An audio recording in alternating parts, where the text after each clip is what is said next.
salaamun calaykum maalin wanaagsan ciwaankayaga maanta waa ku dhibsaday kaaman harayo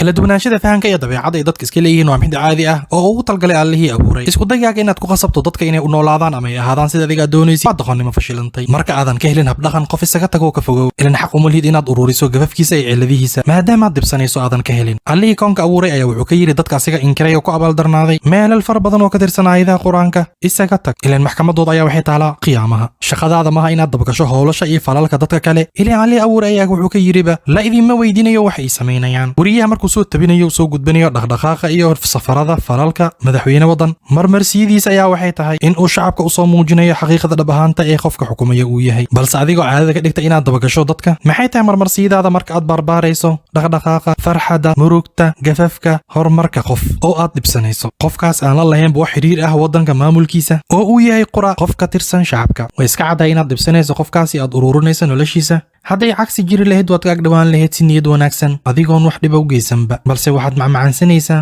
dhibkiisa iyo murugtiisa inaad ururiso qofkaan caada ka dhigtay inaad dadka dabagasho waxaa habooneed inaad baroobayso isaga tagidda iyo ka fogaanshada qofka aadan ka helin qofkaas oo aad dibsanayso habdhaqankiisa waxaad u nafisi lahayd si 100% ah balse markaad isku dhajiso aad ku xirto caafimaadkaada iyo farxadaadaba in aad ururiso gafafkiisa oo aad farxayso markaad ururiso gafka aadna murugoynayso markaad ururiso wanaaga waxay farxadaadii nafiskaada noqonaysaa 100% ileen miseerka iyo murugta ayaa ah mid ka timaaday marka aad ku mashquusho cid aad naciban tahay oo aadan la doonayninba inay hormaraan ay hagaajiyaan oo wanaajiyaan marka isaga tag dabagalkooda hana ku mashquulin cid aad nacban tahay si aad u nafisto 100% hadda aad ku qorto magac kamid ah magacyada dadka caanka ah baraha bulsho waxaad ku arkaysaa qoraale iyo muuqaalo kala duwan oo si qoto dheer uga hadlayaan nolosha qofkaasi way dhici kartaa badankooda inay yihiin dad jecel oo ururinayo wanaagiisa maadaama uu caan yahay balse dhanka kale waxaa jira dad ugaarsado gafafka kaliya inay ku farxaan balse waxaa yaab leh inaad ururiso nolosha qof aan caan ahaynba aan xiriir lahayn dawlad hal xafiista maamulaynin haddana aad ururinayso dhaqdhaqaaqiisa iyo falalkiisa ugaarsanaysan gafafkiisa